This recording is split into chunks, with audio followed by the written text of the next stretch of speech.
કાનાને માખણ ભાવે રે કાનાને.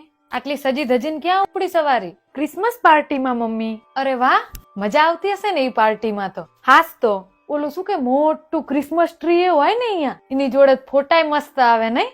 હા, તું જા, એનો મને કઈ વાંધો નથી. મારા સવાલના જવાબ આપતી જા. આ ક્રિસમસ નો તહેવાર કેમ ઉજવવામાં આવે? સાન્તા ક્લોઝ કોણ હતા? ક્રિસમસ ટ્રી નું મહત્વ શું? કઈ જ ખબર નથી. ફ્રેન્ડ જાય એટલે જવાનું, ફ્રેન્ડ કરે એટલે કરવાનું. ફ્રેન્ડ તો કાલ હવાર કુવામાં પડશે એટલે તુંય પડીશ નહીં ને? તો પછી જો બેટા, હું કોઈ જ્ઞાતિ, સંપ્રદાય, દેશ કે ધર્મની વિરુદ્ધ નથી. તમારી પેઢીને શું થઈ ગયું ને એ જ ખબર નથી પડતી. થોડો તો વિચાર કરો. આપણા ઘરમાં તુલસીનો ક્યારો હે, એની ક્યારેય પૂજા કરી હે? તમે આ ક્રિસમસ મનાવો એના વિરુદ્ધમાં નથી હું, પણ આપણી સંસ્કૃતિને ભૂલો ને અહીંયા વાંધો પડે.